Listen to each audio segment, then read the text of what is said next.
What's up, E.D.G family? Kevin here, and today we are talking about something exciting. I did a video about 6 months back and we talked about the most terrifying locations from Final Girl Series 1. Today, we'll be talking about the killers. So you asked me why it took quite so long for me to get this video out. Well, I'll tell you, it took quite some time to play through all those combinations, and I will say doing so gave me some really good perspective on which ones are the most horrifying out of these killers. So we'll be talking my top 5 in that order, and I'll be right back.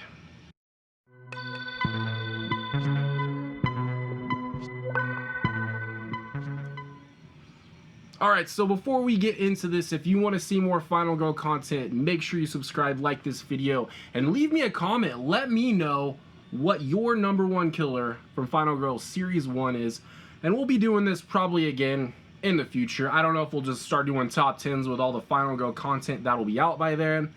Tons of Series 3 stuff. I am super excited about the killers coming in that, the locations in that, so we will have quite a bit to talk about. But I do want to mention, I'm also kind of excited about this. I've been holding off on this for quite some time for this video. This is Ice Cream Sandwiches in Space by Abomination Brewing Company. That's right, ABC. So we'll be checking this out together. I'm gonna go ahead and get this popped up. Let's get it poured and let's start talking about the killers from Series 1. Alright, so we got a good pour here. Oh man, that's a great pour. Let this sit. This is not quite as dark as I thought it would be. I will definitely leave the beer notes in the description as always. I'm gonna let this settle down so we can get a nose on it. We can see what's going on with this Ice Cream Sandwiches in Space. But I am definitely ready to talk about some Final Girl Series 1.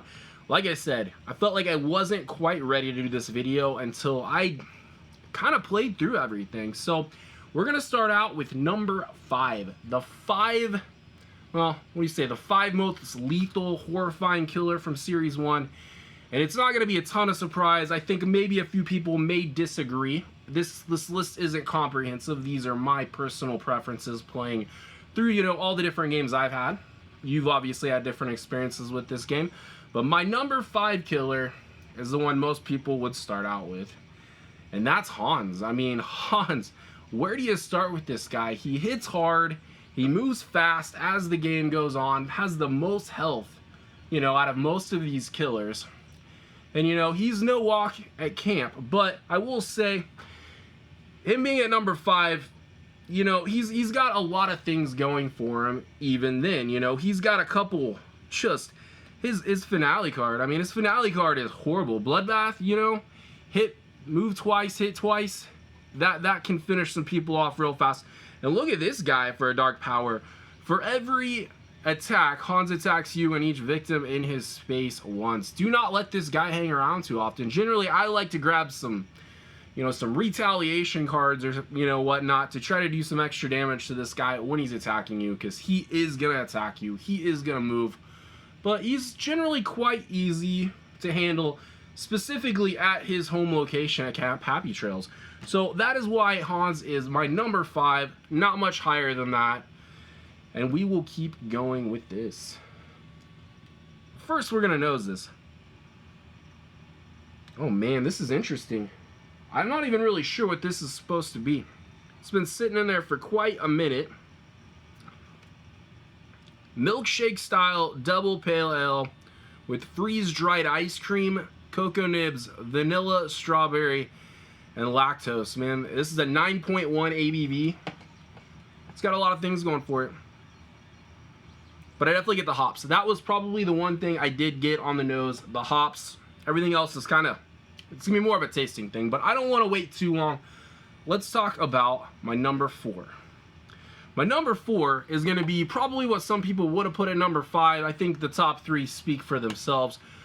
We're talking Dr. Fright. That is correct. So what is horrifying about Dr. Fright? Well, he's got boiler room cards.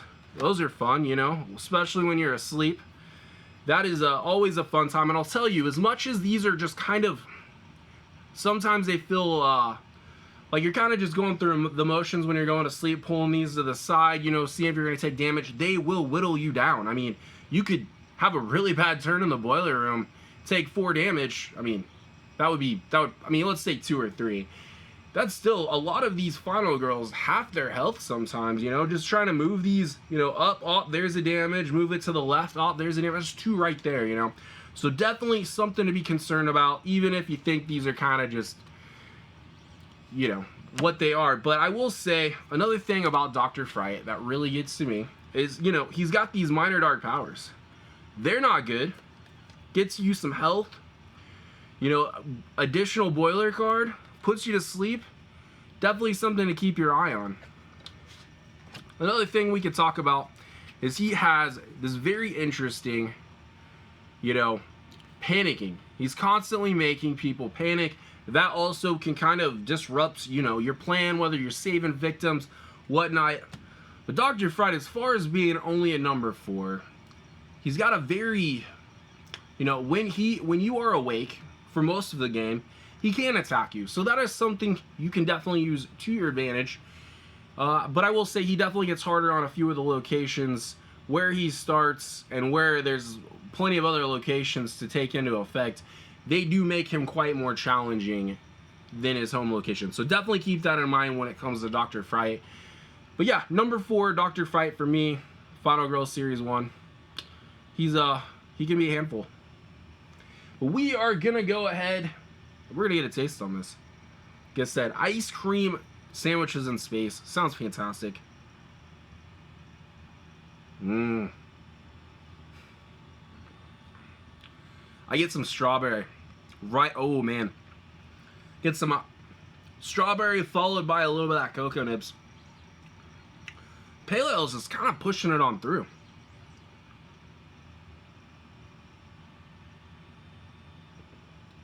This is definitely a dessert craft, I will tell you right now. Very, very good.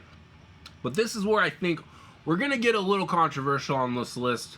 You know, the order of these last 3, I think, will be the biggest topics of conversation. But I'm going to go straight into this one because my number 3 for me is very clear cut. My number 3 is the Poltergeist. I know a lot of people that would put the Poltergeist at number 1. But where the Poltergeist, for me, gets really, really hard has a lot to do with the location you play at. Very, very interesting location, Creek Manor.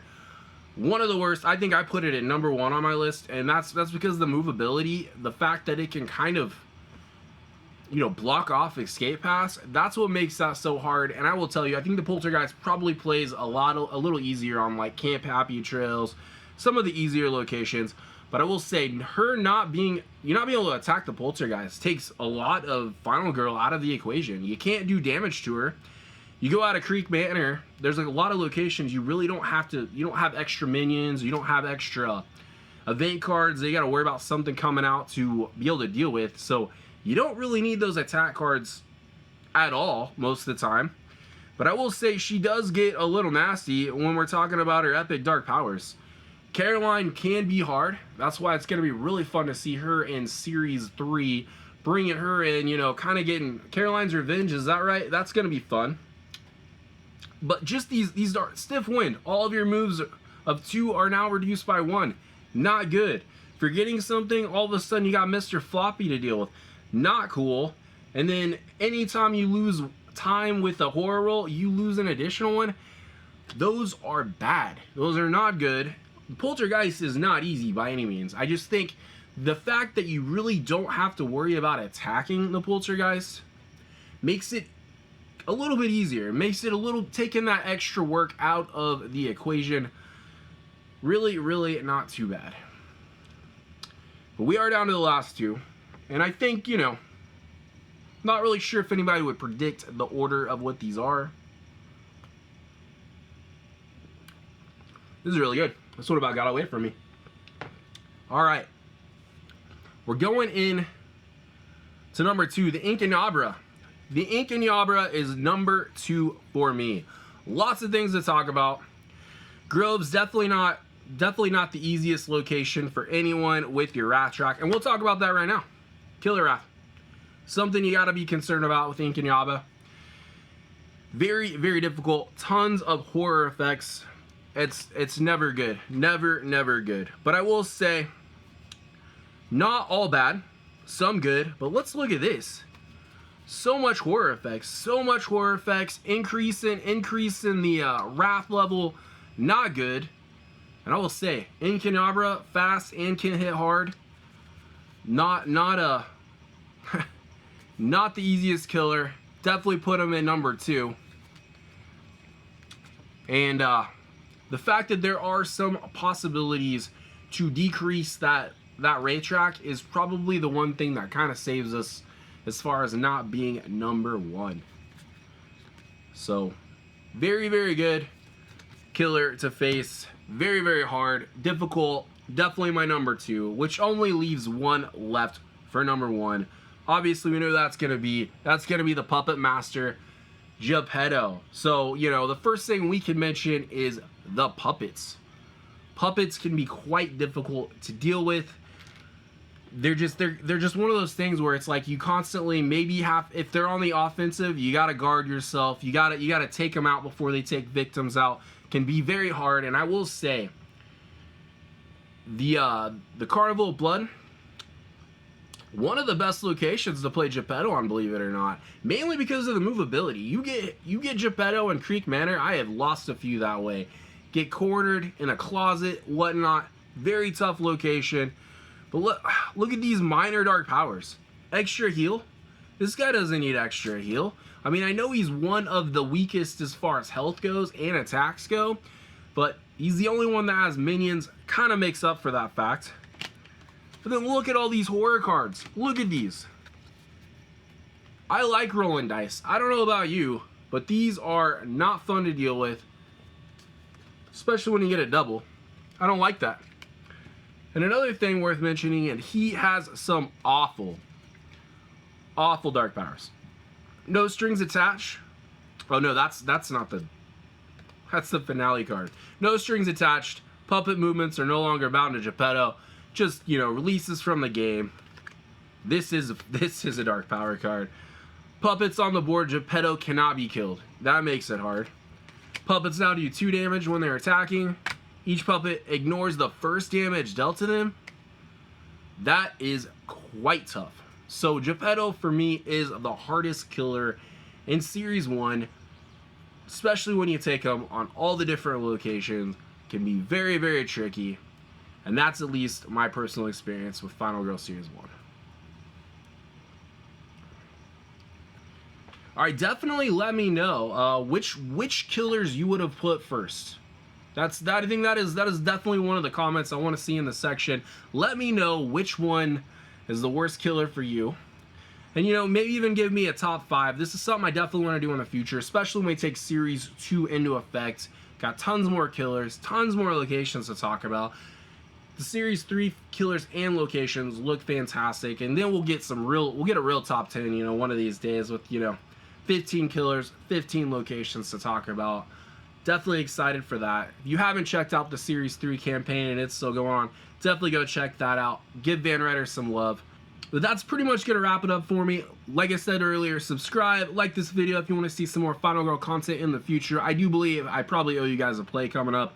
I'll definitely get out there. I have been quite busy. Tons of things going on. If you can't tell, this is not generally how I shoot my videos.